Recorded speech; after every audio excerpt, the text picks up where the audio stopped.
Graças e paz, queridos, tudo bem com vocês?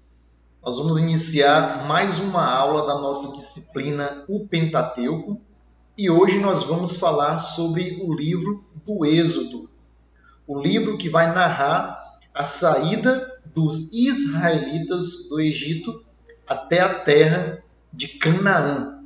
Ok? Então, para início, nós precisamos entender qual é o objetivo do livro.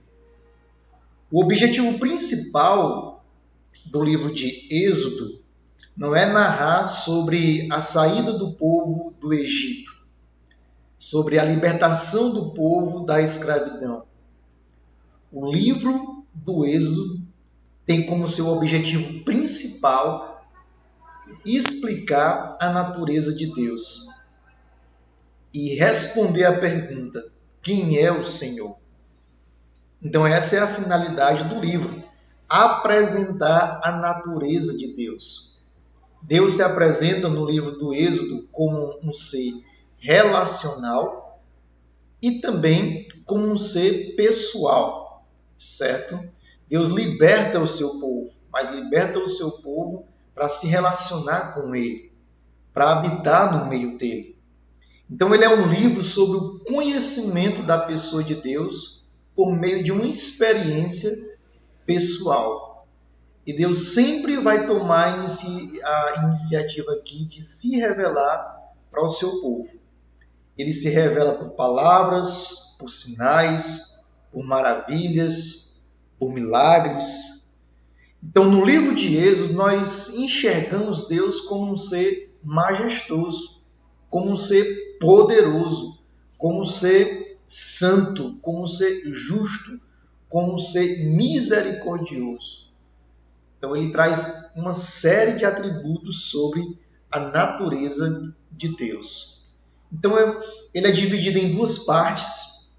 Se você for resumir o livro, ele é dividido em duas. E a primeira parte do livro vai trabalhar sobre o Deus que se revela, sobre quem é esse Deus.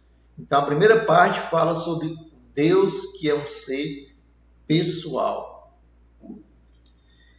E Deus é conhecido realmente de uma forma pessoal.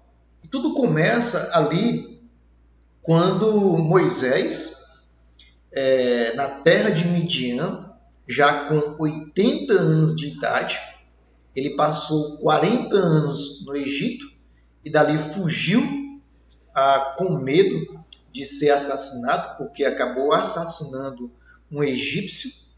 E dali ele foge para a terra de Midian, ele acaba casando, tem 2 filhos, tem uma vida normal, mas de repente, quando ele estava cuidando das suas ovelhas, ali no monte, ele de repente vê uma sarça ardente, ok? E ali ele vai descobrir muito sobre a natureza de Deus, logo no início do seu chamado. Deus aparece para ele com um chamado.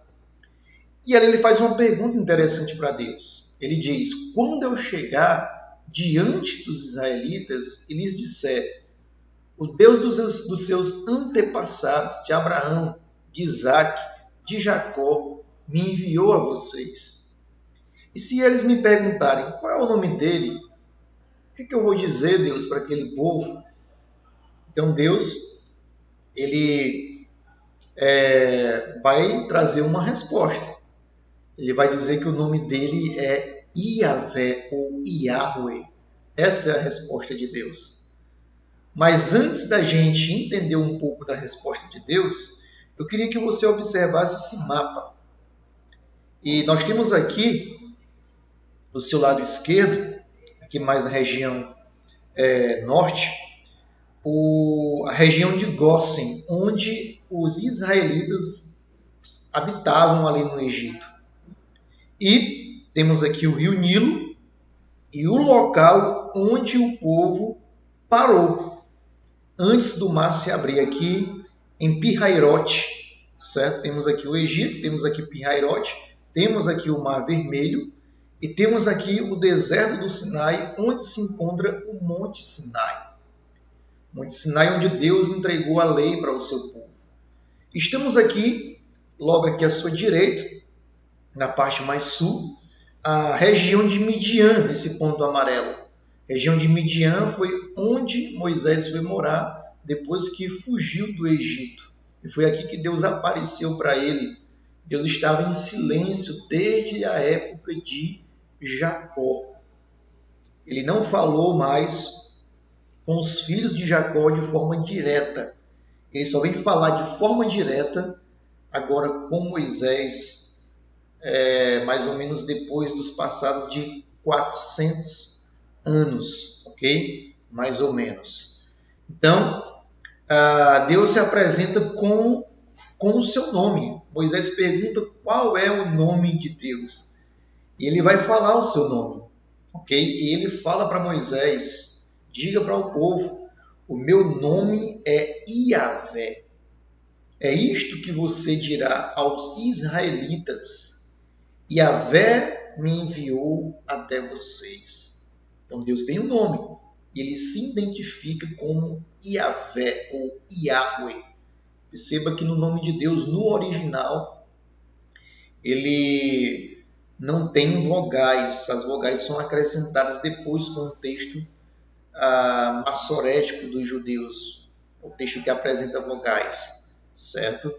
E o significado do nome Iavé significa eu serei o que serei.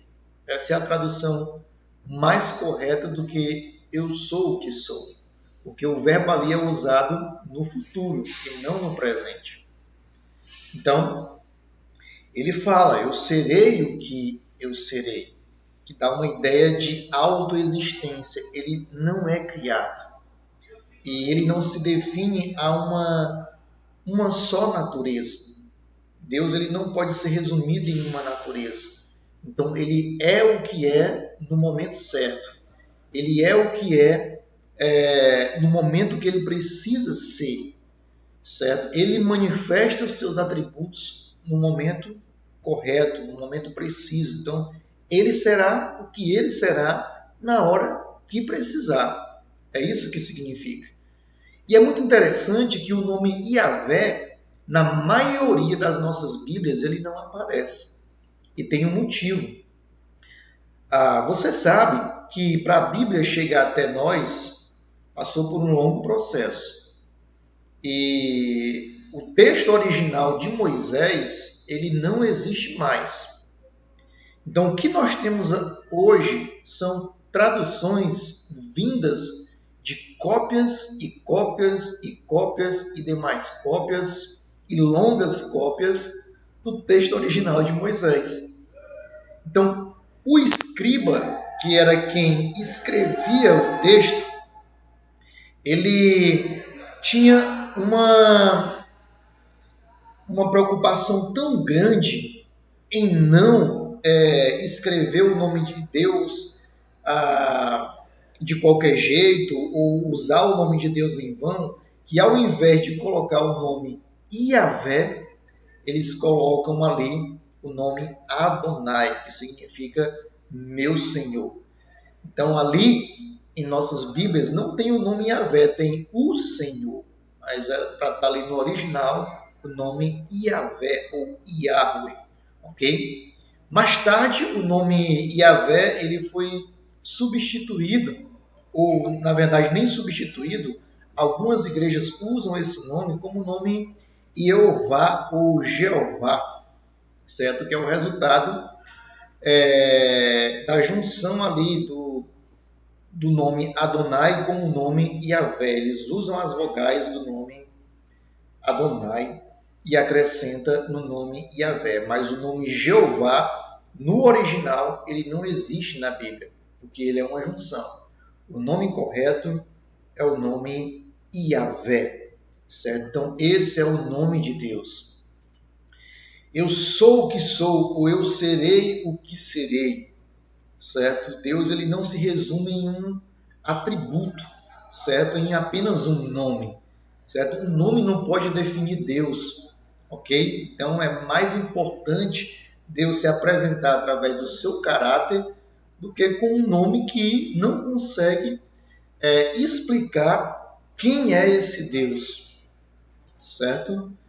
Então, o faraó também, É muito interessante quando Moisés se apresenta para ele, o faraó, nesse caso, faz uma pergunta interessante sobre o ser pessoal de Deus. Ele diz o seguinte: quem é o Senhor para que eu lhe obedeça e deixe Israel sair? Eu não conheço esse Senhor e não deixarei Israel sair. Então, isso é muito interessante, essa frase de Faraó, porque o objetivo de Deus no livro do Êxodo é se apresentar a Faraó como o único Deus, como Deus Todo-Poderoso. E ele diz para Moisés: vocês ficarão sabendo que eu sou o Senhor, seu Deus, o Deus que os vai livrar da escravidão do Egito. Olha, Moisés, vocês vão ficar sabendo quem sou eu. Eu sou o Deus que vai livrar vocês da escravidão do Egito. Então os egípcios saberão que eu sou o Senhor. Ele diz isso. As minhas maravilhas, os meus sinais que eu vou apresentar ali no Egito, é para mostrar que eu sou o Senhor. Então perceba agora aqui qual é o objetivo do livro de Êxodo. O objetivo do livro do Êxodo é apresentar a pessoa de Deus. Um Deus majestoso, um Deus poderoso, um Deus relacional. Esse é o objetivo do livro. Ok? Então, ali no livramento, quando o povo passa o Mar Vermelho, eles começam a entoar um cântico. Ok? E esse cântico ali, entoado por Miriam, ele fala sobre a pessoa de Deus. Como que eles falam? Eles dizem o seguinte: quem entre os deuses é semelhante a ti, Senhor? Quem é semelhante a ti, majestoso em santidade, terrível em feitos gloriosos, autor de maravilhas? Então perceba que o centro da canção, entoado por Miriam, é Deus. A canção ela é totalmente teocêntrica, ela não é uma canção humanista, ela não é uma canção antropocêntrica, ela não é uma canção sobre as minhas necessidades, sobre a necessidade do povo de Israel. Ela é uma canção que aponta para a natureza de Deus, onde fala que Deus é único, não há um outro Deus além do Senhor. Nenhum Deus pode se assemelhar ao Senhor. Ele é majestoso, ele é rei, ele é santo, ele é terrível, porque ele é poderoso. Então é sobre isso que o livro de Êxodo vai falar. Nós precisamos ter cuidado também com as nossas canções, com as canções que a gente gosta de ouvir. As canções precisam ser teocêntricas, cristocêntricas e não humanistas, que exaltam a glória do homem, que falam só sobre o homem, sobre a necessidade do homem receber milagres. Nós precisamos também ter cuidado com as nossas pregações que gostamos de ouvir na internet ou em alguma igreja. As pregações elas precisam apontar para a pessoa de Deus, para os projetos de Deus, para o reino de Deus. As pregações precisam apontar para Jesus Cristo. Precisamos ouvir pregações teocêntricas, ok? E continuando, nós temos aqui agora a segunda parte do livro, que vai mostrar que Deus é um ser relacional. Só que para a nação de Israel se relacionar com esse Deus, essa nação ela precisa ser obediente. Para a nação de Israel se relacionar com Deus, Deus precisa estabelecer uma aliança que vai ali fazer com que esse povo se relacione com ele. E Deus então se manifesta no meio do povo através da construção de um tabernáculo, onde ele vai descer com a sua glória ali, mostrando que ele está com o povo todos os dias e vai levar esse povo até a região de Canaã, até a terra de Canaã. Então ele traz uma aliança. Essa aliança ela funciona como um contrato ou um voto de casamento e ela vai trazer condições para que os israelitas mantenham o seu relacionamento com Deus. E essas condições elas são apresentadas em 2 documentos. O primeiro documento é o Decálogo, certo? Os 10 mandamentos. E o segundo documento é o livro da aliança, ok? O livro ali da lei de Moisés. O Decálogo é escrito por Deus com o seu próprio dedo. E o livro da aliança é escrito por Moisés, orientado por Deus. Então são esses 2 documentos que vai reger ali o comportamento de Israel para que ela desenvolva um relacionamento saudável com o seu Deus e com o seu próximo. Ok? Então, é muito interessante que no início do livro de Êxodo, nós vemos uma nação oprimida pela escravidão. São 430 anos de escravidão, 430 anos de Jacó até o Moisés. Então, Jacó morre, José morre, entra um rei ali que não conhece a história de José, que ele ajudou o Egito na época da fome, e esse rei começa a escravizar os egípcios com medo desse povo se rebelar. Aliás, escravizar os israelitas com medo desse povo se rebelar contra os egípcios. Ok? Então, a partir de José, Deus para de falar de forma direta. E aí ele passa a atuar como um diretor nos bastidores que vai escrevendo a história do povo israelita. Ele controla o destino de José, certo? Ele controla o destino de sua família e o povo ali está desanimado, porque Deus ele parou de falar de Jacó até Moisés, período mais ou menos de 430 anos. Então o povo está desanimado, o povo já tinha se entregado à escravidão, o povo estava sem esperança, pelo menos ali, talvez a maioria. E então a gente percebe que teve gente ali no meio desse povo que nem conheceu pessoalmente Jacó, nasceram já na escravidão. Só que o interessante é que o capítulo 1 e 2 do livro de Êxodo mostra que Deus continuava ali escrevendo a história do seu povo, continuava no controle do seu povo, certo? A gente vê a ação das parteiras salvando as crianças israelitas. Quando o faraó teve a ideia de matar todas as crianças israelitas, jogando elas no rio para morrerem afogadas ou comidas por jacaré. A gente vê ali o crescimento dos israelitas no Egito, porque Deus falou que a nação de Israel seria como as areias do mar e as estrelas do céu. Ele prometeu isso a Abraão. Então Deus, no controle aí da história do seu povo, ele estava em silêncio, mas então continuava no controle. E aí ele rompe o seu silêncio, ele começa então a se revelar ao seu servo Moisés de uma forma pessoal e também de uma forma verbal. E ele vai se revelar através de uma sarça ardente. Essa sarça, o fogo tenta consumir ela, mas não a consome, certo?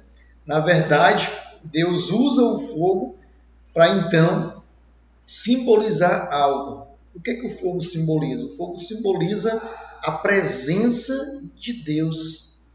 Então, a primeira coisa que Deus diz para Moisés é: Moisés, retira essas sandálias, porque onde você pisa é terra santa. Então Moisés reconhece a santidade de Deus, certo? E chega até o Senhor com cautela. Então Deus usa da cultura ali egípcia para mostrar que Moisés não estava falando com uma pessoa qualquer. Moisés estava falando com Deus, por isso que ele pede para Moisés tirar a sandália. E qual é o motivo? Na cultura egípcia, quando uma pessoa estava diante de uma divindade, ela tirava a sandália em forma de respeito. Porque a sandália era sinal de trazer algo para aquele local, e esse algo seria impureza. Então, quando Deus pede para Moisés tirar a sandália, ele diz: você não está falando com uma pessoa qualquer. Você está falando com um ser divino. Eu sou Deus. Eu sou o Deus de Abraão, de Isaac, de Jacó. Então, o local ali é santo por quê? Porque Deus está naquele local. Então, tire as suas sandálias, se ajoelhe diante de mim, porque eu sou Deus. Eu sou o grande Yahvé. Esse é o significado de retirar a sandália. Então, isso aconteceu com o objetivo de Deus mostrar que Moisés estava falando com Deus. E nós não podemos usar essa passagem como algo descritivo, que a igreja precisa fazer. Perceba que nós estamos diante de um texto narrativo que está contando uma história, mas não está descrevendo ou prescrevendo uma ação para a igreja fazer. Então, essa ideia de tirar as sandálias para subir no púlpito, isso não existe, ok? Na verdade, a gente precisa subir ao púlpito, no púlpito, com um coração puro, com um coração livre da escravidão do pecado, com um coração humilde diante do Senhor, com um coração arrependido, com um coração quebrantado, certo? Então, o nome de Deus aqui, como a gente já percebeu aqui de forma inicial, o nome de Deus é Yahvé, está aqui, certo? Moisés pergunta o nome de Deus, porque na cultura dos israelitas, a pessoa, nesse caso, define a natureza de Deus através do seu nome. Por exemplo, o nome é o Shaddai, Todo-Poderoso, certo? Adonai, o meu Senhor. Só que Deus, ele não pode ser definido por um nome que fala apenas do seu atributo, de um dos seus atributos. Deus é poderoso, sim, mas ele não é só poderoso. Deus, ele é o nosso Senhor, é o nosso Adonai, mas ele não é só o nosso Adonai, o nosso Senhor. Deus é infinitamente mais do que aquilo que a gente entende. Então, todos os deuses egípcios também tinham um nome que apontava para a sua natureza. Só que uma natureza não pode resumir a pessoa de Deus. Então ele fala: eu sou Yahvé. Eu serei o que eu serei. Eu serei o que eu serei no momento que precisar eu ser. Entende? Então, um nome para definir a natureza de Deus não existe. Aliás, ele não tem o poder para definir totalmente quem é Deus. Por isso que ele diz: eu serei o que eu serei. Continuando,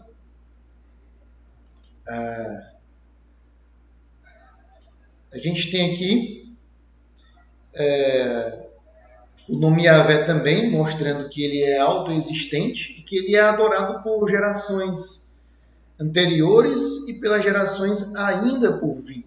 Passa essa ideia também, o nome de Deus. O nome de Deus aponta para a eternidade. Ele é. Ele não foi criado. Okay? Deus é. Ele é autoexistente. E ele vai ser adorado.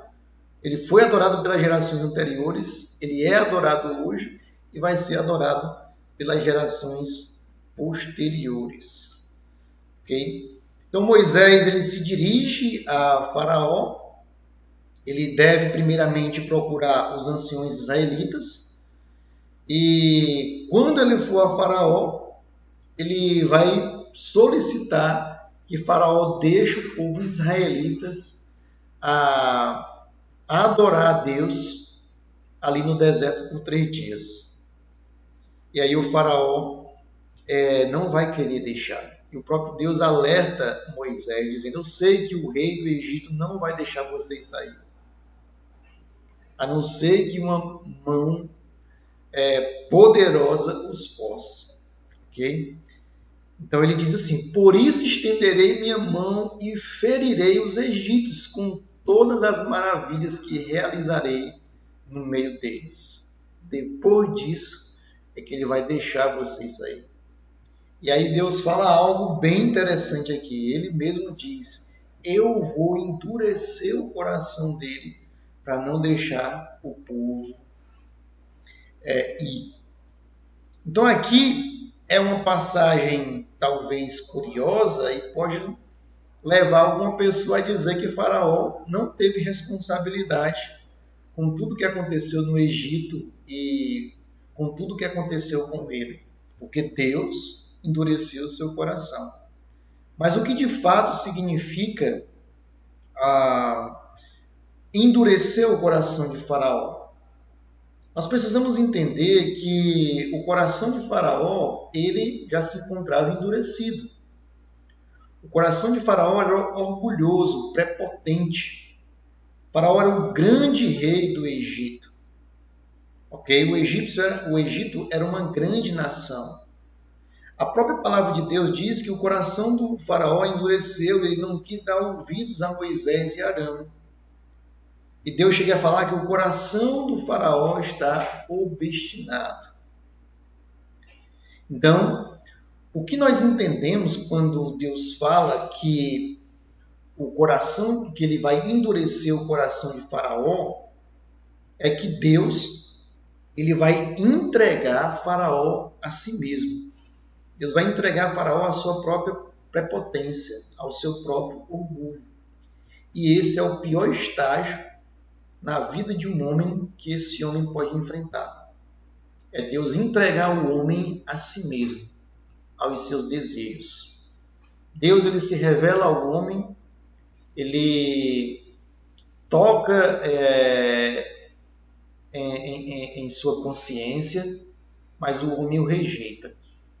Deus, através da criação e através do seu povo hoje, ele testemunha na vida do homem, só que o homem rebelde não quer se relacionar com ele. E chega ao ponto de Deus entregar esse homem rebelde aos seus próprios desejos. Romanos é muito claro sobre isso quando diz no capítulo 1, versículo 24, que Deus os entregou. Quem? O povo que rejeitou o seu ser. Deus os entregou à impureza sexual segundo o quê? Segundo os seus desejos pecaminosos que estavam ali no seu coração. Então Deus entrega as pessoas a si mesmo, aos seus pecados. Foi isso que ele fez com o Faraó. Deus endurece o coração de Faraó porque o seu coração já estava endurecido. E Deus deixa ele abraçar-se a si mesmo. Ok? Então, na cultura hebraica, tinha algo interessante. Por exemplo, aqui só um exemplo. Quando uma criança, por exemplo, pede para um pai comer uma pizza inteira, e o pai diz: você não pode comer uma pizza inteira, porque se você comer uma pizza inteira, você vai passar mal. Mas a criança teima: eu quero comer essa pizza inteira, eu não me importo. Eu estou com vontade de comer uma pizza inteira. O pai diz: você não vai comer uma pizza inteira. Porque se você comer, você vai passar mal, vai ficar doente. E a criança diz: eu quero comer a pizza. E então o pai diz: pois eu vou dar a pizza para você. E se você não comer a pizza inteira, eu vou fazer você comer essa pizza inteira. É isso que Deus ele faz às vezes com o ser humano. Deus se revela, Deus usa a sua palavra para confrontar o pecado do ser humano. Deus, ele muitas vezes traz tempestades na vida da pessoa para a pessoa entender que ela não é o seu próprio Deus e a pessoa o rejeita. Então Deus diz, tudo bem, pois agora você vai ser entregue aos seus próprios desejos. Experimente seus desejos, mas você vai sofrer a consequência dos seus desejos. É mais ou menos isso que acontece com a vida de Faraó. Ok? Então aqui, uma questão levantada por Moisés. E se eles não acreditarem em mim? Se eles não acreditarem em mim, e aí? O que eu vou fazer? Então Deus, ele provê 3 milagres para dar credibilidade às palavras de Moisés. O primeiro milagre foi a vara que Moisés utilizava, ela se transformava em uma serpente. O segundo milagre foi a mão de Moisés ficar leprosa e depois normal. O terceiro milagre foi Moisés estender a mão sobre o rio Nilo e então a água do rio Nilo virar sangue. Então, Moisés precisou realizar esses 3 milagres ao povo de Israel, primeiramente aos anciãos, para que o pessoal cresça que Deus apareceu para ele e que ele havia sido enviado por Deus para liderar ali a saída do Egito. Então, uma pergunta interessante é: qual é o objetivo dos milagres? Qual é o objetivo dos milagres ali no Antigo Testamento e o objetivo dos milagres no Novo Testamento? Você já parou para pensar? Muitas pessoas acham que o objetivo dos milagres era só para atender às necessidades pessoais de um povo. Tanto é que hoje os milagres são muito explorados por muitas igrejas. Só que o milagre ele pode trazer um conforto para uma pessoa. E esse é um dos seus objetivos. Mas o milagre ele tem como objetivo principal apresentar a natureza de Deus. Quem é o Senhor? E o milagre também, ali no Antigo Testamento e ali no Novo Testamento, ele tem um objetivo de dar credibilidade e autenticidade àquele que é o pregador da palavra de Deus, ou o representante de Deus, no caso aqui Moisés, certo? Então é para isso que o milagre muitas vezes acontece. Ele dá credibilidade para a pessoa que prega o evangelho, autenticidade para o servo chamado por Deus e também ele dá autenticidade à verdade do Evangelho. Então, para a gente entender o objetivo dos milagres realizados por Deus. E Faraó, ele despreza totalmente o pedido de Moisés.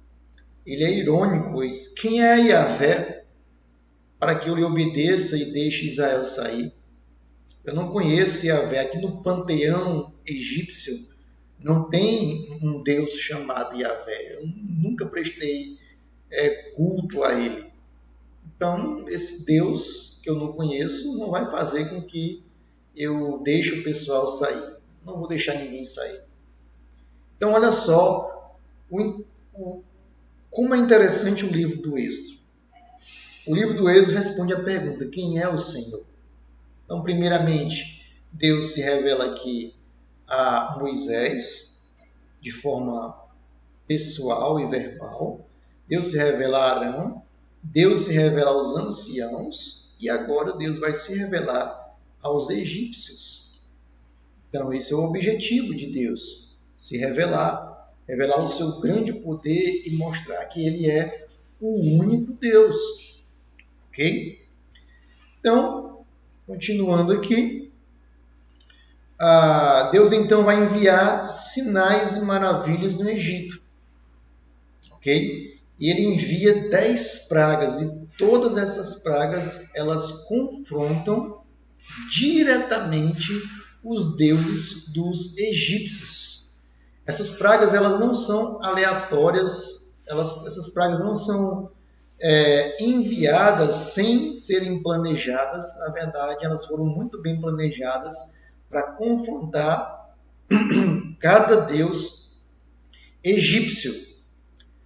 Quando, por exemplo, a primeira praga ali, ela, nesse caso, transforma a água do rio Nilo em sangue. Os egípcios, eles acreditavam que o rio Nilo era um deus, o deus que abastecia toda aquela grande nação. E agora aquele deus não podia socorrer aquela grande nação, porque a sua água tinha se transformado em sangue. A segunda praga, por exemplo, as rãs, os egípcios adoravam uma deusa em forma de rã, que era a deusa da fertilidade. E agora o pessoal tem nojo de rã, porque o Egito está cheio de rãs.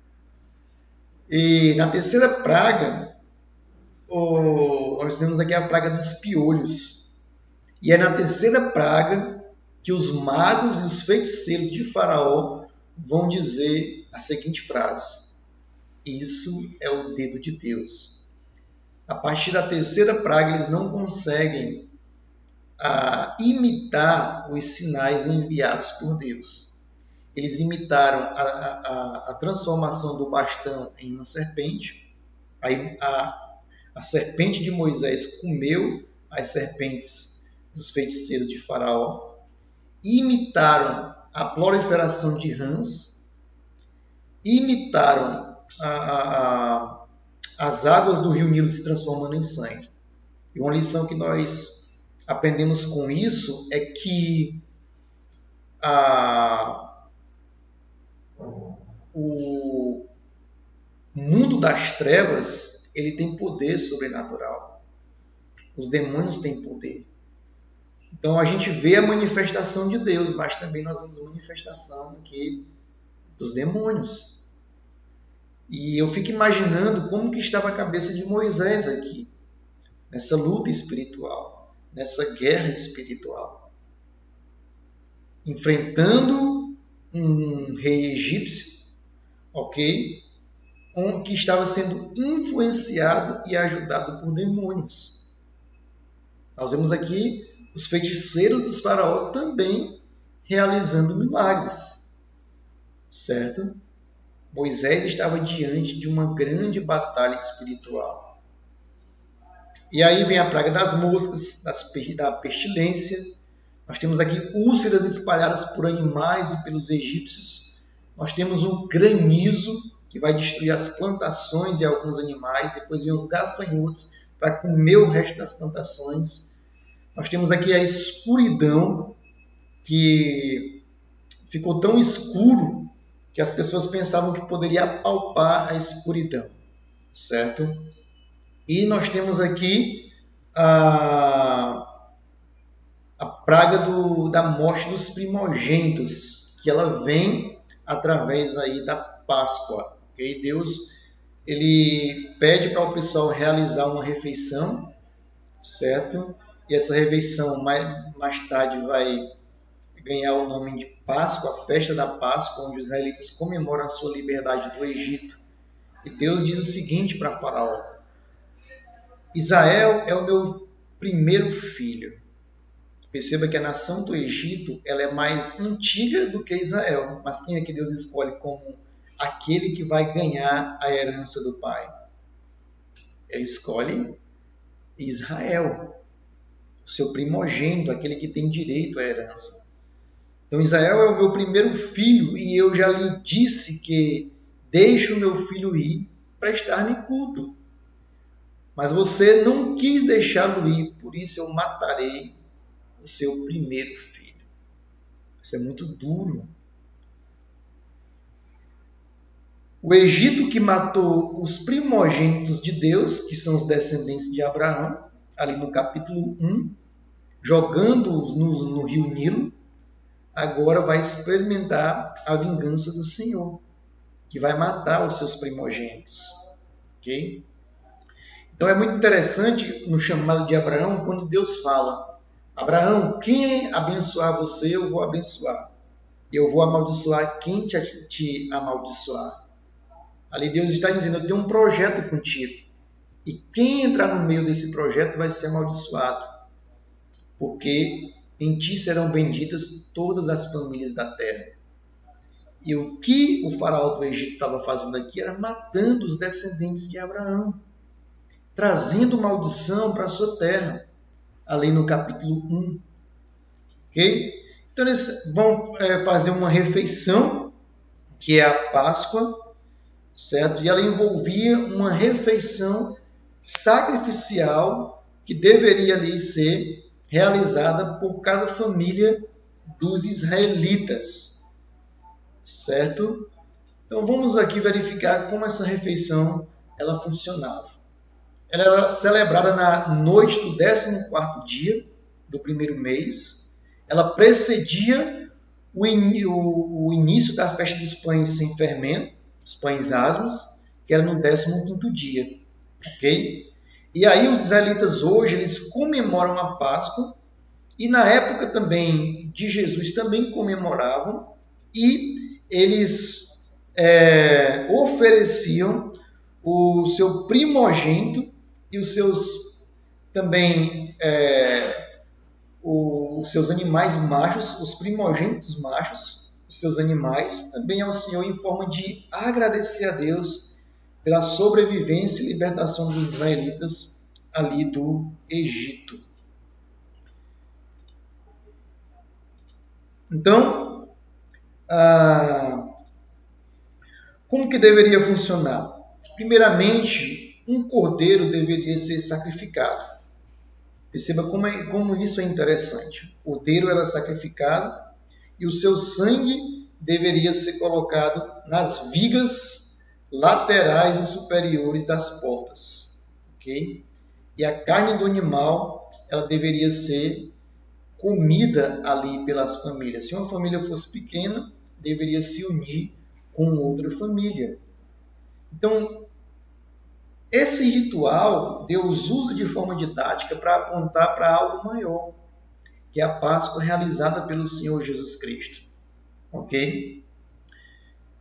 E todos deveriam participar dessa refeição. E para cada animal havia um número adequado de pessoas para comer e o cordeiro precisava ser assado e nenhum dos seus ossos poderia ser quebrado. E isso apontava para o Senhor Jesus Cristo, onde nenhum dos ossos de Jesus, o cordeiro oferecido por Deus, cordeiro que tira o pecado do mundo, nenhum dos seus ossos foram quebrados ali na cruz. Quando o soldado estava indo ali quebrar as pernas de Jesus para acelerar a sua morte, eles perceberam que ele já tinha morrido. Então, nenhum dos seus ossos foi quebrado. Então, na Páscoa, nós temos aqui sacrifício de um animal. Esse sacrifício desse animal era para remissão dos pecados do povo, certo? A nossa Páscoa, um cordeiro foi sacrificado, e esse cordeiro é o Senhor Jesus Cristo, ok? Um sacrifício perfeito, e onde nós não precisamos mais sacrificar outros cordeiros, certo? Para termos a remissão dos nossos pecados. O sangue foi passado nas portas, para que quando o anjo passasse ali, o sangue era visto na viga da casa, da porta da casa, e o anjo passava. Ele servia para purificar os donos da casa. O consumo da carne sacrificial, que consagra quem a consome. Então, o que simbolizava a família participar da refeição?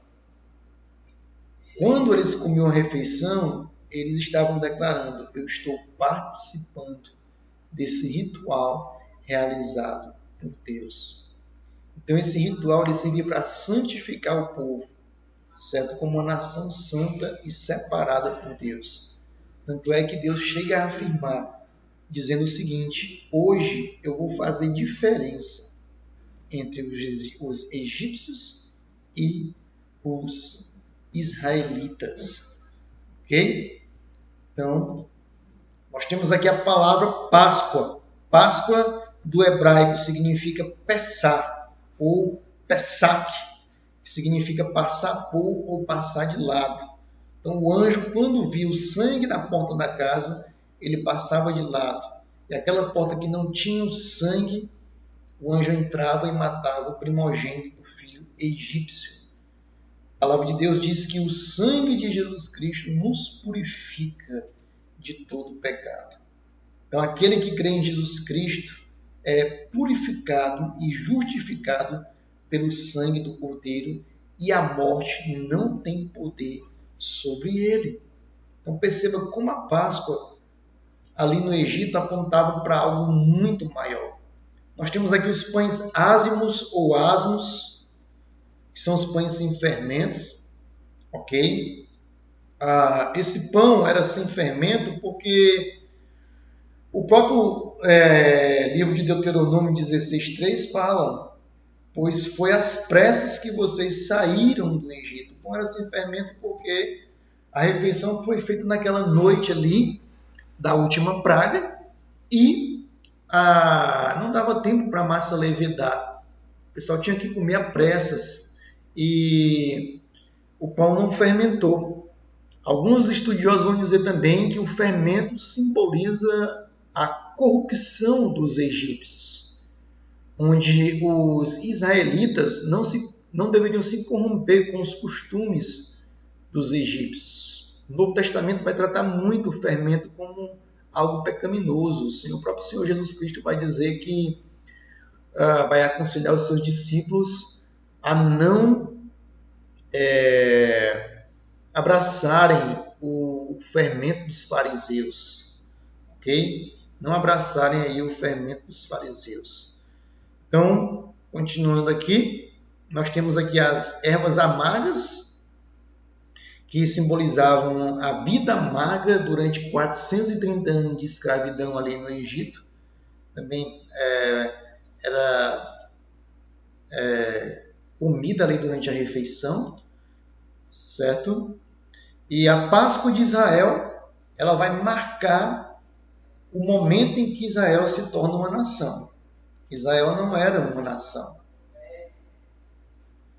Era um povo, mas não era uma nação em si, ok? Organizada. E aí ela marca o momento onde nasce uma nação. E isso aponta para algo muito maior. A Páscoa é uma profecia factual. O que é uma profecia factual? Profecia factual é um fato que ocorre no Antigo Testamento e aponta para outro fato. O fato aqui é que a nação de Israel começou na Páscoa. E isso apontava para o surgimento da igreja do Novo Testamento. A igreja do Novo Testamento ela começa na Páscoa do Senhor Jesus Cristo. Ok? Onde ali ele traz a sua nova aliança e através da sua morte e ressurreição a igreja nasce. Okay? Jesus Cristo nos fez o seu povo.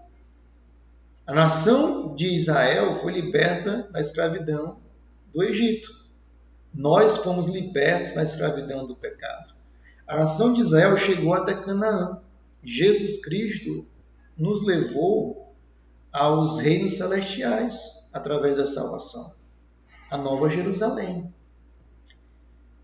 Então ela apontava para algo muito maior. Paulo vai chegar a dizer em 1 Coríntios 5:7 que Cristo, o nosso Cordeiro Pascal, ele foi imolado. Olha só aqui que interessante. Nós não precisamos de mais cordeiros para ser imolado, porque o nosso Cordeiro substituto foi imolado. Certo? Então, continuando aqui, quais são os objetivos das pragas? Por que Deus envia pragas? Deus envia pragas para confrontar e desmoralizar os deuses egípcios. Deus envia praga para mostrar que Ele que ele é o único Deus, o Deus todo-poderoso, mais poderoso do que os falsos deuses dos egípcios, mais poderoso do que os feiticeiros do Egito. Assim o Senhor ficará sabendo que não há outro Deus como o nosso Deus. Esse é o objetivo das pragas. É o faraó, juntamente com a população do Egito, saber que não existe um outro Deus, que os seus deuses eram de mentira. Então era também lembrar os filhos de Abraão da promessa feita por Deus. O povo já estava sendo influenciado pela cultura dos egípcios. O povo já tinha perdido a esperança. Então Deus se apresenta de forma poderosa e com maravilhas para mostrar que ele ainda continuava com a sua promessa de pé feita a Abraão, a Isaac e a Jacó. Isso serviu de motivação para os israelitas saírem do Egito e ir em direção à terra de Canaã. Então Deus vai abrir aqui o Mar Vermelho, ele atrasa a partida de propósito aqui, para eles ficarem aqui em Pi-Hairote. O faraó decide voltar atrás e vai lá próximo à praia com o seu exército, certo? E aí os israelitas começam a pecar. Eles dizem: olha só, Moisés, nós já tínhamos dito, deixe-nos em paz. Nós seremos escravos dos egípcios. Por que você fez isso? Você nos trouxe aqui para morrer na beira dessa praia. Antes de sermos escravos dos egípcios, antes é melhor ser escravo dos egípcios do que morrer aqui no deserto. Então, para você ver a incredulidade, okay, do povo de Israel.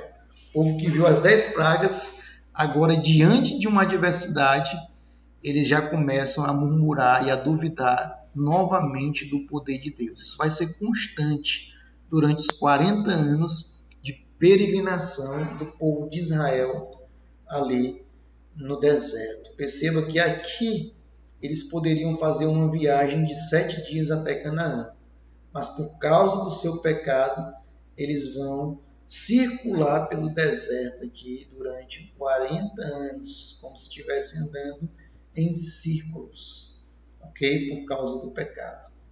Poderiam chegar imediatamente à terra de Canaã, mas o que Deus faz aqui é moldar a mente do seu povo durante 40 anos, uma mente influenciada pela cultura do Egito e uma mente influenciada pela falta de esperança, ok? Foi isso que aconteceu. Então, ele vai abrir o Mar Vermelho, Moisés estendeu a mão sobre o mar se afastou e tornou a terra seca. E aí os israelitas viram o grande poder do Senhor, pôs nele sua confiança, como também em seu servo Moisés. Então percebe qual é o objetivo dos milagres? Os israelitas viram o grande poder do Senhor, pôs nele sua confiança, como também em Moisés. O objetivo do milagre é fazer com que o povo confie em Deus e no servo enviado por ele. E aí uma canção é entoada para celebrar a majestade e o poder de Deus. Então, só para você ter uma ideia aqui do Mar Vermelho, certo? Uma ideia maior, aqui está o Egito, aqui está o Sudão, e aqui do seu lado direito, na parte leste do mar, nós temos aqui a Arábia Saudita. Esse mapa aqui vai apresentar para você uma melhor noção sobre onde ficava o Mar Vermelho. O Egito, o Sudão, e aqui a Arábia Saudita. Nós temos aqui o Iêmen. Lá em cima nós temos Israel, ok? Israel. E continuando aqui, Deus então leva o seu povo para o deserto do Sinai E ali no Monte Sinai, ele apresenta uma aliança ao seu povo, ok? E essa aliança era uma aliança que inaugurava uma nova etapa na vida do povo de Deus, onde Deus iria se relacionar com o seu povo, ok? O povo deveria obedecer essa aliança. E ele não faz somente uma aliança, ele orienta o povo a construir uma morada para ele vir habitar, ok? E essa morada,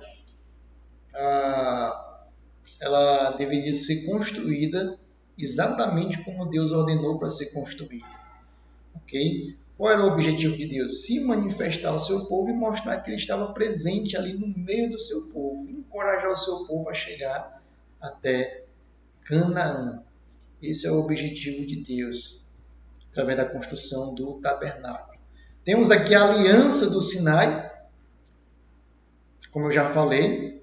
O que é que ela vai estabelecer? Ela estabelece como o povo deve viver para ser uma nação santa, para que essa nação santa ela espelhe, ela venha espalhar a glória de Deus às outras nações, e assim ela seja uma bênção para as outras nações. Foi isso que Deus pediu para Adão e Eva, ok? Para ele cuidar do seu mundo. Foi isso que Deus pediu para Abraão, para que Abraão cuidasse do seu mundo através do seu descendente, que abençoasse as famílias da terra. E é isso que Deus está fazendo novamente. Ele separa essa nação para que essa nação cuide do seu mundo e abençoe as famílias da terra. E essa aliança é estabelecida, como foi falado anteriormente, através de 2 documentos. O primeiro são os 10 mandamentos aqui, ok? São as principais obrigações da aliança. E o segundo é o livro da aliança escrito por Moisés, que vai tratar sobre comportamento do ser humano, comportamento dos israelitas com o seu próximo e também sobre como os israelitas devem adorar a Deus. E se os israelitas obedecessem, eles seriam abençoados, mas se os israelitas não obedecessem, eles seriam amaldiçoados. O objetivo de Deus com essa aliança é transformar o seu povo em um tesouro pessoal, um reino de sacerdotes e uma nação santa que servisse ali ao Senhor, certo? Então nós percebemos que Deus sempre toma a iniciativa e Ele está tomando aqui de fazer essa aliança com o seu povo. Ele liberta o seu povo e toma a iniciativa de fazer essa aliança, certo? Então, o relacionamento da aliança ele vai depender de Israel. Então, esse relacionamento ele vai depender da fidelidade de Israel. Então, a obediência é uma resposta. É uma resposta de quê? Do amor de Israel para com o seu Deus. Israel deveria ter um coração agradecido e obediente, porque Deus amou primeiramente Israel e a libertou ali da escravidão do Egito. Então, a obediência é a essência desse relacionamento aqui da aliança. Então, nós temos aqui os 10 mandamentos, que é o primeiro documento da aliança. E 10 mandamentos pode ser chamado também de as 10 palavras ou decálogo. Ele é proferido por Deus diretamente ao povo, ali no Monte Sinai. O povo chega a ficar com medo quando Deus fala, certo? Por causa da grande manifestação do poder de Deus, com raios e trovões, sua voz também cheia de poder. Ele é escrito em tábuas de pedras, exatamente pelo dedo de Deus. Na verdade, não são leis, porque não exige uma punição se houver ali um descumprimento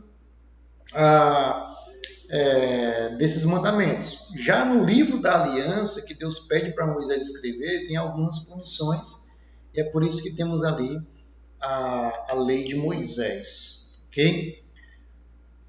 Então, os 10 mandamentos ele têm o objetivo de reger o relacionamento de Israel com Deus, estabelecer a manutenção desse relacionamento, separar o povo para servir a Deus e fazer distinção desse povo com as outras nações, e também ele tem um objetivo de respeito à vida, ok? Respeito ao casamento e respeito aos bens materiais e pessoais de cada pessoa ali de Israel.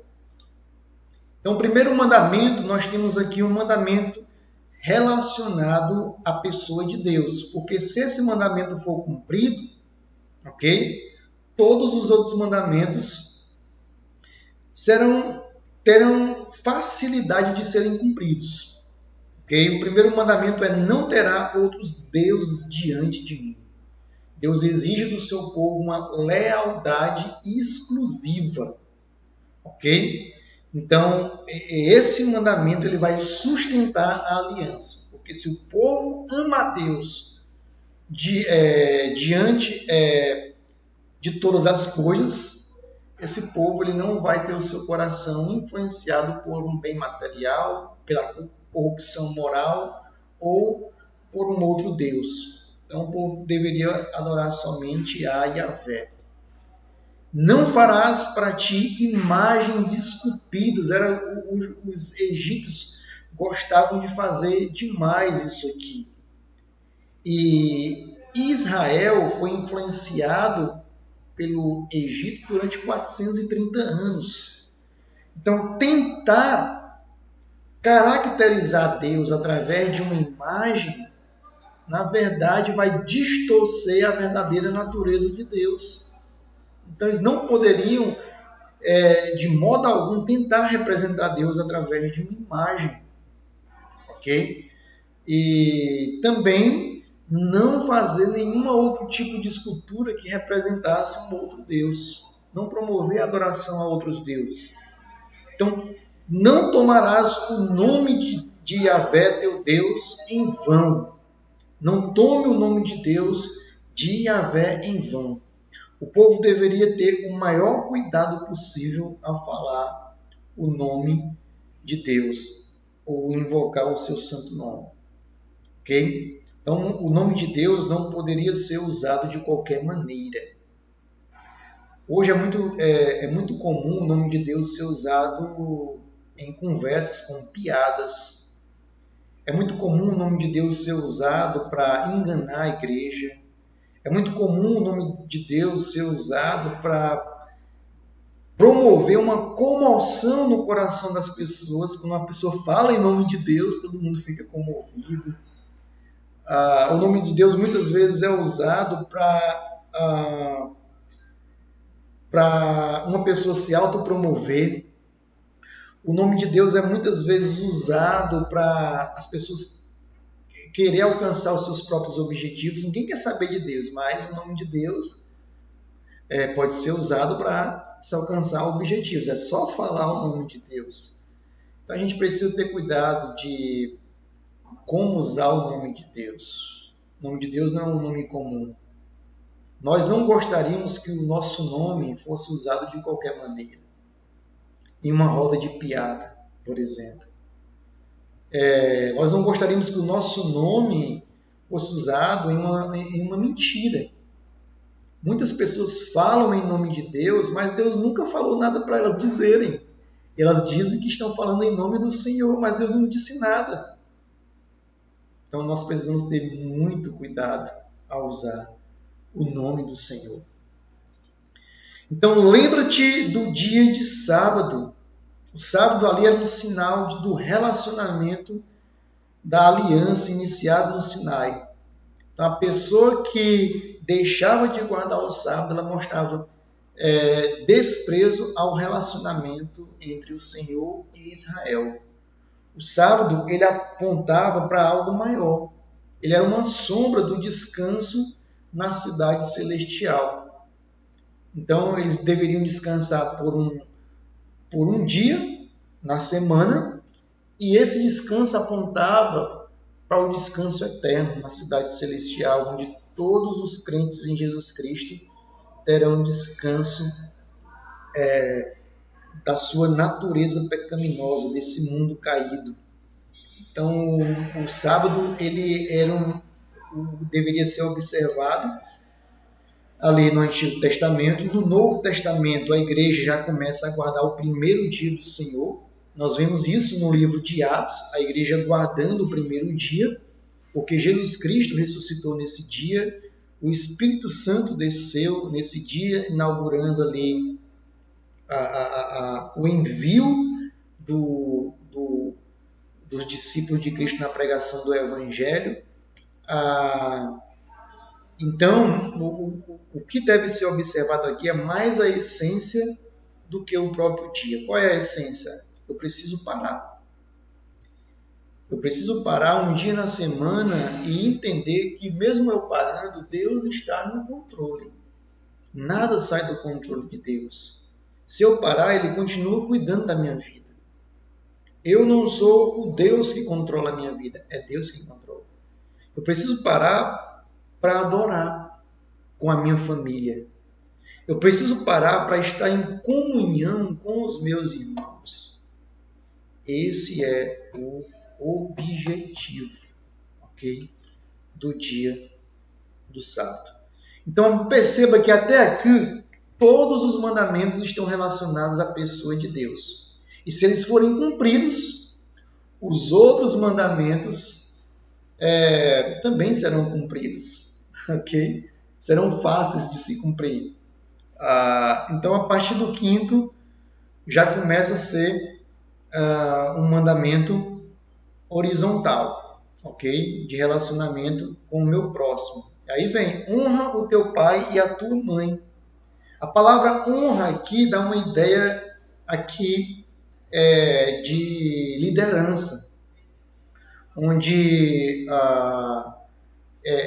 essa honra que Deus exige para si, o respeito que Deus exige para si, ele compartilha esse respeito com os pais, com os profetas, com seus profetas, por exemplo, ok?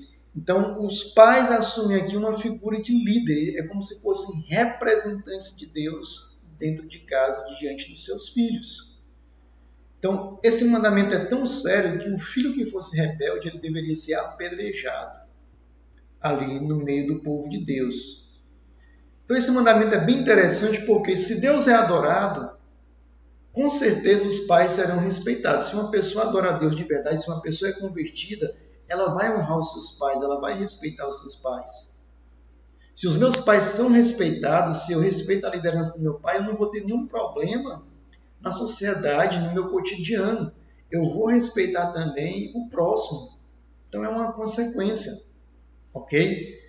E aí o outro mandamento é não matarás. E o verbo melhor traduzido aqui não é não matarás, mas sim não assassinarás. Assassinarás. Ok? Existe uma diferença entre assassinar uma pessoa e matar uma pessoa. Deus ele deixa claro com esse mandamento que somente Deus pode tirar a vida e nenhum ser humano tem direito a tirar uma pessoa que foi criada à semelhança de Deus. E a punição para matar uma pessoa aqui é justamente a própria vida. Ok? Então, não matarás aqui significa não assassinarás. E qual é a diferença entre matar e não assassinar? Assassinar significa planejar a morte de alguém, porque você tem ira, porque você tem ganância, porque você tem inveja daquela pessoa, porque você quer se vingar daquela pessoa. Isso é assassinar. Você está alimentando o seu ego quando você assassina alguém. E a palavra não matará aqui é mais no quesito de uma ordem obedecida a Deus, porque Deus manda matar o povo de Canaã, ele não se contradiz, porque aquele povo é um povo zombador, guerrilheiro, que iria matar Israel se eles tentassem habitar a terra prometida a eles.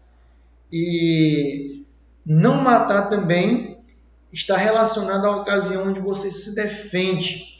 de um assassino, de um abusador, ok? Então você matou por se defender. Nesse caso é não matar. Agora, quando você matou por vingança, você assassinou uma pessoa. Então tem essa diferença, ok? Continuando, não adulterarás. A vida também deveria ser respeitada no ato conjugal, no relacionamento conjugal. Jesus ele amplia esse mandamento quando ele diz que o homem comete adultério, quando ele olha para uma mulher e aí ele sente desejo de possuí-la ou imagina possuindo ela através de uma relação sexual, ok? Então ele ampliou esse mandamento. Não furtarás. O indivíduo que roubava era punido de acordo com o valor roubado. Ele não tinha a sua vida ceifada, porque Deus ele deixa claro que a vida humana é muito maior do que o material. Então a pessoa não deveria ser punida com a morte porque ela roubou. Ela deveria ser punida restituindo o que ela roubou, certo? Então o outro mandamento: não dirás falso testemunho contra o teu próximo. A boca do servo de Deus deveria ser regida pela honestidade, no tribunal e no cotidiano. A nossa boca ela deve ser regida pela verdade, nas redes sociais, diante de um tribunal. Deve ser regida para ganhar dinheiro. O dinheiro que a gente ganha deve ser com honestidade, porque todo dinheiro ganho de forma desonesta, ele é maldito. Um dinheiro onde uma pessoa tem um nome na prefeitura, mas não trabalha para a prefeitura e acaba ganhando ali sem trabalhar. É um dinheiro desonesto. Um dinheiro de uma aposta numa casa, numa loteria de aposta, onde muitas pessoas apostam ali um dinheiro talvez que não tem, viciadas em jogatina. Então isso é perigoso, é um dinheiro desonesto, é muito perigoso, certo? Precisamos ganhar um dinheiro com o nosso suor, de forma honesta, ok?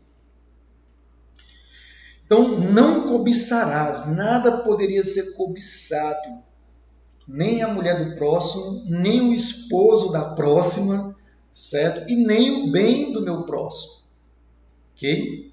E não cobiçar, consequentemente, a pessoa não iria roubar. Isso é perfeitamente aplicado, por exemplo, a um político. Ele não pode cobiçar um dinheiro que não é dele. Ele não pode cobiçar um bem material que não é dele. Isso é muito interessante porque nós não podemos cobiçar aquilo que não é nosso. E às vezes a gente pega esse mandamento e resume ele em apenas a não roubar. Mas não é só isso. Eu não roubei um carro, eu não roubei o celular do meu amigo, não roubei. Não é só isso. Nós não podemos cobiçar, por exemplo,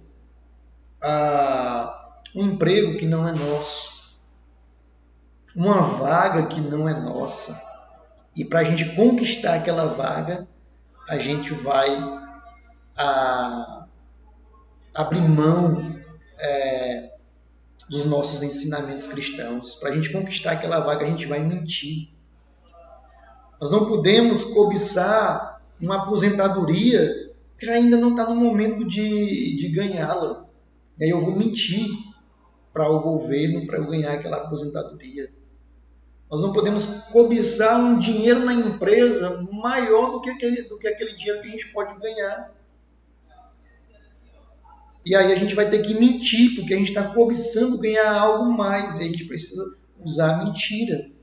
Ou a omissão, muitas vezes, ficar calado e ali alcançar os nossos objetivos. Então nós precisamos ter o cuidado de entender o significado do último mandamento. Jesus Cristo ele resume esses 10 mandamentos em 2.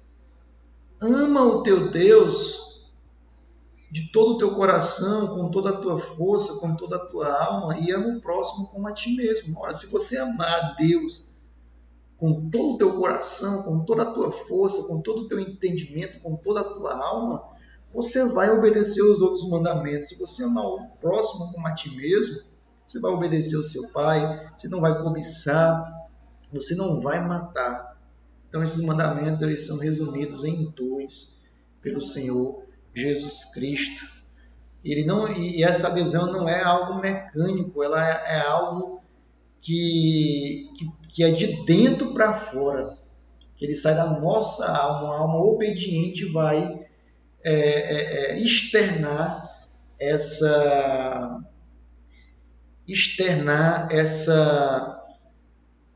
obediência a esses mandamentos. O jovem rico, ele obedecia de fora para dentro. Era algo muito mais exterior, ok? Do jovem rico. Tanto é que Jesus Cristo, ele disse que obedece todos os mandamentos desde a infância, e Jesus Cristo disse para ele doar tudo aos pobres. Então, o que Jesus Cristo está dizendo ali é que ele estava amando mais a riqueza do que ao próprio Deus. Amando mais a riqueza do que ao próprio Deus. Então, o livro da aliança é o segundo documento. Perceba que não são só os 10 mandamentos. Nós temos aqui o segundo documento. São várias outras leis. Então, eram os 10 mandamentos mais um livro da aliança. Então, não é só os 10 mandamentos. É uma série de outras leis que nós vamos ver nos outros livros. Ok? Então, era um livro que foi registrado por Moisés. Deus entregou para ele essas leis. E a justiça deve dominar a aliança estabelecida com os israelitas. Então, a primeira ênfase que Deus dá aqui no livro da aliança é que Deus ele santifica a vida. Então, a vida era tão importante para Deus que se uma pessoa tirasse a vida de alguém, ela deveria pagar com a sua própria vida. E isso não exprime vingança.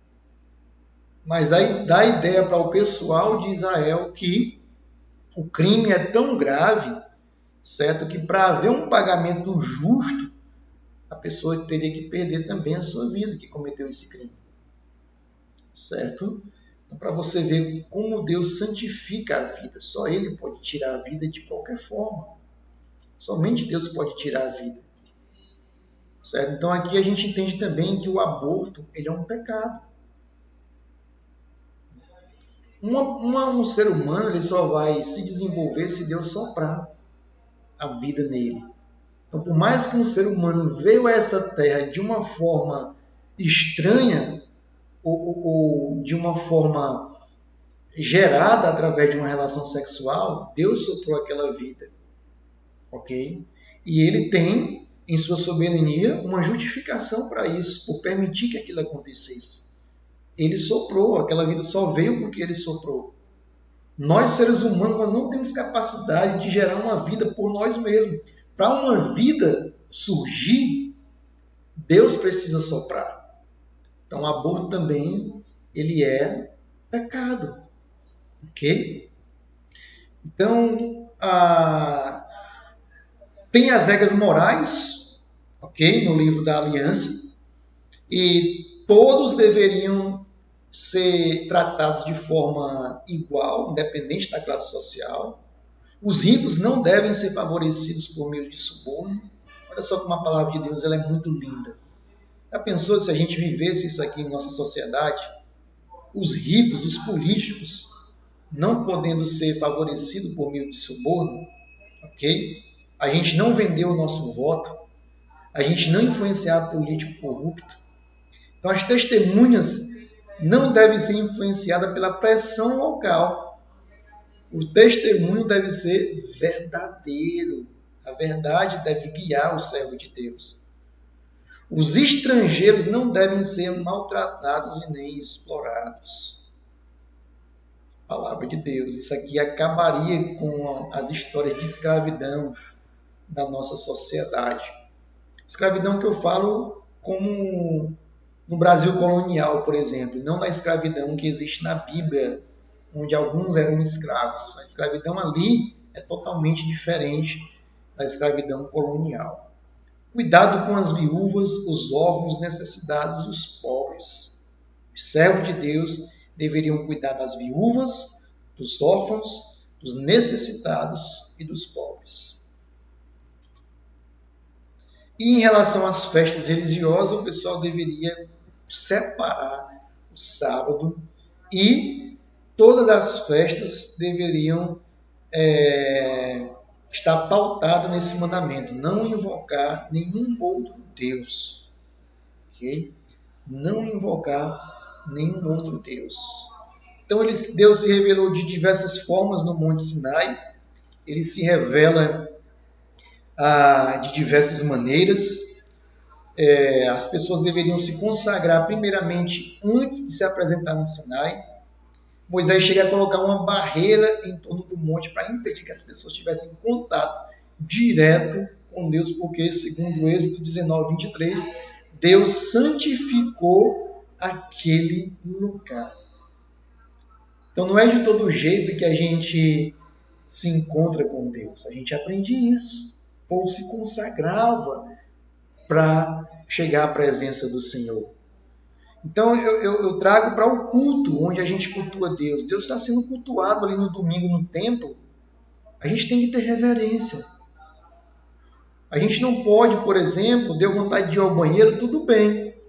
Mas fui ao banheiro, depois eu vou voltar para continuar cultuando ao meu Senhor. Deu sede, eu posso aguentar essa sede até o final do culto?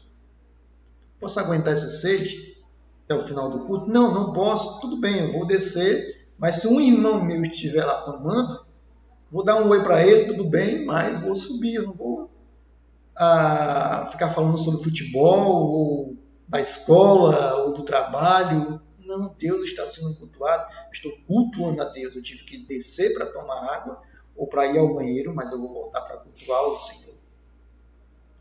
Eu não vou ficar conversando com o pessoal da recepção.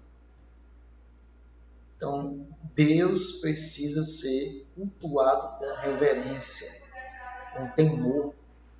Ok? O Senhor dos Exércitos está sendo adorado. Precisamos também lutar para chegarmos no horário correto do início do culto. Precisamos chegar no horário correto para iniciar o culto ali sem correria, onde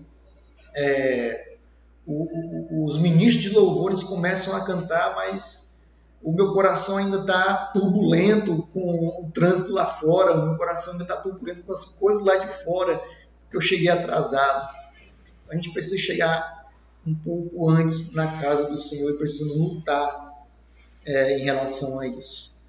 Deus se revela no Sinai também de forma poderosa, com relâmpagos, trovões, com fumaça. Ele próprio fala e o pessoal teme ali a presença do Senhor. Ok? Ele fala com o povo. O autor de Hebreus diz, olha só para nós cristãos, vocês não chegaram a um monte que podia tocar, mas vocês chegaram a Jerusalém aqui, a cidade celestial. Jerusalém é a cidade celestial, a nova Jerusalém. Então, enquanto os israelitas tocaram no monte terreno, nós tocamos em um reino inabalável através da nova aliança. Ok? E aí, Deus,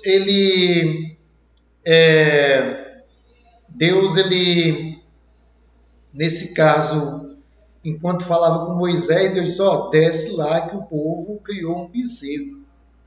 O povo começou a ficar impaciente, porque Moisés demorou muito no monte, e aí criou um bezerro e disse que o bezerro foi o Deus que tirou eles do Egito, certo? Eles representaram o próprio Deus como um mero animal. Moisés então quebra as tábuas, simbolizando ali que Deus havia quebrado o seu relacionamento com o povo de Israel por causa da sua desobediência. E a punição ali deveria ser a morte de todos os israelitas. Só que Moisés ele vai orar a Deus baseado no seu caráter, essa oração. Ele é poderoso, ele tirou o povo do Egito, ele é fiel, ele prometeu que entregaria Canaã ao povo israelita e ele é misericordioso e compassivo. E Deus então atende à oração de Moisés. Ok? Então as duas tábuas são quebradas, só que Moisés novamente sobe ao monte e Deus, com duas tábuas, e Deus escreve novamente os 10 mandamentos. E qual a relação de Jesus com a lei de Moisés? Ok? A lei de Moisés, ela jamais poderia tornar alguém justo. Tiago, ele fala em sua carta que aquele que quebra um dos mandamentos de Deus é culpado de quebrar todos os outros. Então, a lei ela veio mostrar ao homem que o homem ele não consegue salvar a si mesmo. Que o homem é pecador. Que o homem ele erra a todo momento. Então, ela indicava a justiça exigida por Deus e não os meios para alcançar essa justiça. A lei indicava isso. E essa justiça, ela só é alcançada por meio da fé. Okay? Então, por meio de Jesus, Deus estabeleceu uma nova aliança que é superior à aliança de Moisés. Por que a aliança de Jesus Cristo ela é superior à aliança de Moisés? Essa aliança que foi selada ali, apresentada na ceia e selada com a sua morte e ressurreição. Porque a aliança de Moisés ela não teve êxito. O pessoal tentava obedecer, mas o pessoal caía. Certo? O pessoal era incrédulo, o pessoal falhou no cumprimento dessa lei e o pessoal não tinha condições de obedecer aquela lei.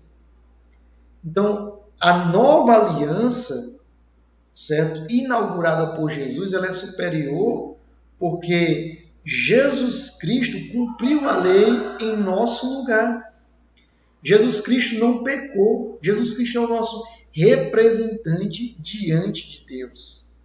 Jesus Cristo, ele assumiu o papel do cordeiro, de se sacrificar em nosso favor.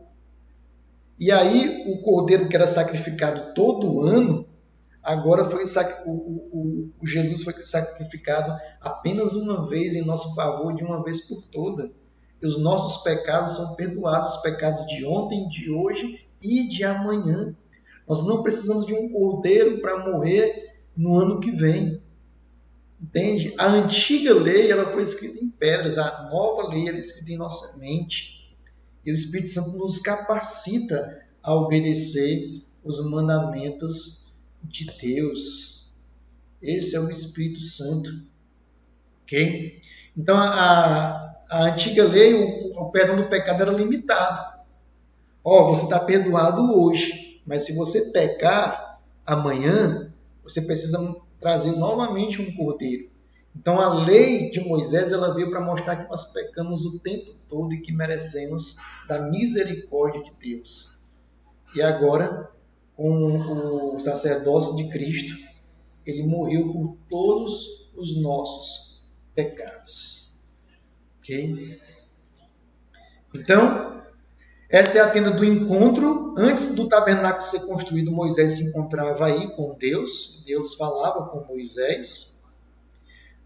E aí ele vai pedir para que um tabernáculo seja construído. Ok? Esse tabernáculo é construído com alguns materiais que lembram realeza e majestade. Como, por exemplo, ouro e tecidos azuis. Lembra majestade, lembra realeza. Caráter portátil. Lembra que Deus acompanhava seu povo aonde quer que seu povo fosse. Eles desmontavam o acampamento de cidade em cidade. Era chamado de tenda do encontro, onde o lugar onde era o lugar onde Deus se relacionava com o homem. Então, todos os utensílios do tabernáculo apontavam para a santidade de Deus. Okay? É o local onde ele habita no meio do seu povo e se relaciona com o seu povo. Foi feito com 1 tonelada de ouro, 4 toneladas de prata, 2,5 toneladas de bronze. Seus tecidos lembravam realeza, azul, roxo e vermelho, apontando que um rei moraria ali. Okay? Então, nós temos aqui 2 lugares. Aqui, nessa parte maior, nós temos o lugar santo. Okay? E aqui, nessa parte menor, onde está a Arca da Aliança, nós temos o lugar santíssimo, ou Santo dos Santos. Okay? E aqui há uma cortina com várias figuras de anjos separando o lugar santo do lugar santíssimo. E a primeira aqui, o primeiro objeto que nós vamos observar é a Arca da Aliança, que representa a presença de Deus. Ok? Nós temos aqui, dentro da Arca da Aliança, nós temos 3 objetos. As tábuas da lei, o maná e a vara de Arão. Nós temos 2 querubins, como se fossem querubins guardiões, protegendo o local. Ok? Então, na tampa da arca era aspergido uma vez por ano ali o sangue para o perdão do pecado. O sacerdote ele só podia entrar aqui no Santo dos Santos uma vez por ano para aspergir o sangue ali na Arca da Aliança. Então está aqui os objetos, está aqui o maná, a vara de Arão, que simbolizava que ele foi escolhido por Deus como sumo sacerdote. Tem aqui as tábuas da lei que Deus escreveu. E nós temos aqui a mesa dos pães. Ok? Onde que ficava a mesa dos pães? Ficava exatamente aqui no lugar santo. Ok? Eram exatamente 12 pães, onde representava cada tribo de Israel, esses 12 pães. E também tinha o significado da provisão de Deus para com o povo de Israel. Os pães eram substituídos a cada sábado pelos sacerdotes. E nós temos aqui o candelabro de ouro, como se tivesse uma forma de uma árvore em crescimento. Ele tinha 7 lâmpadas e apontava para a árvore ali no livro de Gênesis, ok? A árvore da vida, que representava a bênção de Deus para a sua criação. E aqui nós temos aqui nessa parte externa o pátio. O pátio tinha 50 metros de comprimento, 25 metros de largura. Ele tinha uma cerca de 2,5 metros, justamente para impedir que o povo entrasse aqui, porque era um lugar consagrado à presença de Deus. Não era todo mundo que podia entrar, não era de qualquer jeito que a pessoa poderia entrar. E o pátio ele foi construído com prata e bronze. O tabernáculo foi construído com ouro, o que mostra que o tabernáculo ainda é mais santo do que o pátio. Ok? Então, era o local, nós temos aqui no pátio o altar de bronze, o local onde os sacrifícios eram feitos. Aqui o cordeiro era sacrificado, era queimado, algumas partes do cordeiro. Uma outra parte era oferecida para Arão e os seus filhos, ok? E o sangue era aspergido nas pontas aqui do altar de bronze, certo? E o cordeiro, quando ia morrer, o sacerdote colocava a mão na cabeça do cordeiro, juntamente também com a pessoa que doava o cordeiro, a família que doava o cordeiro, como se estivesse transferindo seus pecados para o cordeiro, para que aquele cordeiro fosse morto, ok? Em Jesus Cristo, nós transferimos os nossos pecados ali na cruz para Ele. Ele se fez maldito em nosso favor e foi crucificado. Quem deveria ser amaldiçoado era a gente. E aqui tem a bacia de bronze, onde os sacerdotes deveriam se lavar para iniciar os seus trabalhos. Ok? Isso simbolizava a pureza. Eles deveriam se apresentar puros diante do Senhor. Ok? Nós temos aqui o véu do templo. O véu do templo, ele tinha figuras de anjo que lembrava o jardim do Éden, onde Deus colocou anjos proibindo Adão e Eva de entrar no jardim, onde ali simbolizava o seu relacionamento perfeito com o seu Criador. Os anjos lembram que o local ali da presença de Deus está protegido e ninguém pode entrar. Somente o sumo sacerdote pode entrar.